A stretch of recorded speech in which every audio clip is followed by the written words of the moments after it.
With so many Game of the Year awards and discussions going on at the moment, I thought it would be interesting to look back at this incredible gaming year from a different angle. These are not necessarily the best games of the year, but they will potentially leave an impact on the industry for years to come. And the nominees are Star Wars Battlefront II.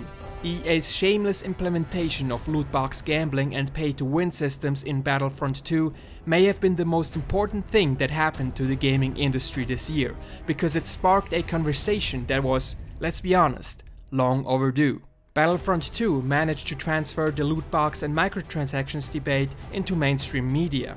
Even lawmakers in Europe, Australia and the United States are looking into the issue of lootboxes because of Battlefront 2. This game is a Star Wars themed online casino designed to lure kids into spending money. It's a trap. Even EA's PR move to temporarily remove the option to spend real-world money in the game didn't deceive the angry public. I hope that we will be looking back at this moment in 5 years and see the Battlefront 2 launch as a historic event that forced AAA publishers to separate their business models from game design and forced them to rethink how they treat their customers. Horizon Zero Dawn. In a time when publishers are pushing the games as a service business model and are focusing on multiplayer games with tons of microtransactions, it is refreshing to see a completely new single-player IP come to life. No multiplayer, no microtransactions, just a beautifully realized open-world experience. The commercial success of games like Horizon Zero Dawn is an important statement for the industry, and that's why it deserves to be on this list. Fire Emblem Heroes. Fire Emblem Heroes was released in February and quietly turned into a huge mobile hit, and it could leave a lasting impact on Nintendo's mobile strategy. The game's free-to-play gacha mechanics still provide a steady stream of revenue for Nintendo. To unlock new heroes for battle, the player has to spend real-world money on orbs that can then be used to randomly unlock new characters with randomly assigned stats. Collecting heroes and waiting for that one perfect version of your favorite character can get addicting. Nintendo also tried a more console-oriented monetization strategy on mobile with Super Mario Run. Download the game for free and pay a one-time fee to unlock the whole game. But even Super Mario Run's over 200 million downloads didn't result in an acceptable profit for the company. With that being said, why would Nintendo ever go back to the traditional Super Mario Run pricing strategy? Let's just hope that Nintendo's mobile game strategy won't have any influence on Nintendo's console game strategy. Don't even think about it, Nintendo. Look what happened to Electronic Arts. Resident Evil 7.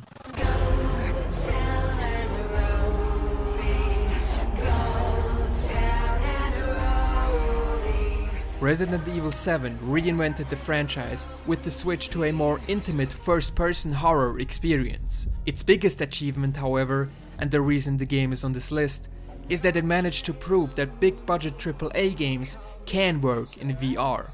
Virtual reality as a gaming platform didn't quite live up to the enormous hype from a couple of years ago. Although there are a lot of really cool smaller scale experimental titles available, it's important for the platform to have at least some huge must-have killer apps that are either best experienced in VR or even exclusively available in VR. Resident Evil 7 was a first step in the right direction. Now, let's just hope that Doom VFR and Skyrim VR further encourage other big developers and publishers to take a AAA bet on VR content. The Legend of Zelda: Breath of the Wild. This game is on the list because of 3 reasons. First of all, it is an important pillar in the Switch's excellent software library so far. It will be remembered as the game that kickstarted the outstanding success Nintendo is having in the first year of its hybrid console, and I'm sure that this success story is far from over.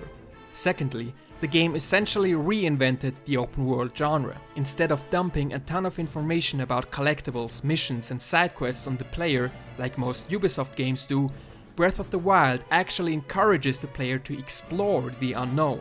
Instead of feeling like an endless checklist of things you have to do to progress, the game feels more like an actual living, breathing world, with exciting secrets and exciting locations to find and explore.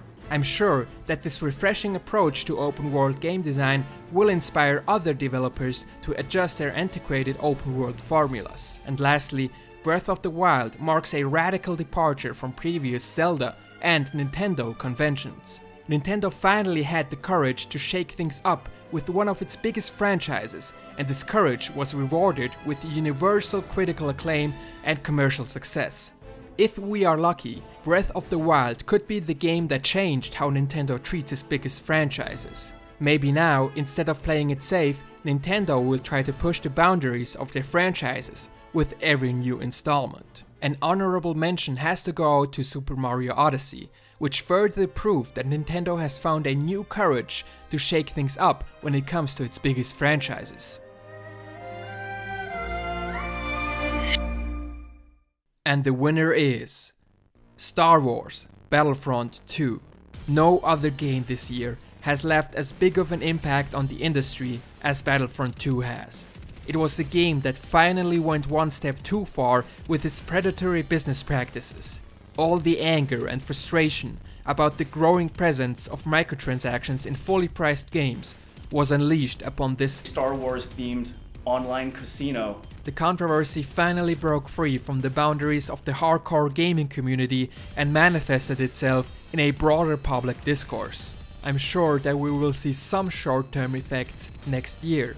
Every publisher that's planning on integrating microtransactions and loot boxes in their games will at least have to think twice before doing it. Is the potential additional revenue from loot boxes really worth significantly damaging your brand for years to come? Some of you folks who are a little older may remember a character by the name of Joe Camel. He's not around anymore, and we didn't allow Joe Camel to encourage your kids to smoke cigarettes, and we shouldn't allow Star Wars to encourage your kids to gamble. I hope the answer is no for most of the publishers, and one can only hope that we will also see some long-term effects after next year, whether it be through legislative force or through self-regulation of the industry.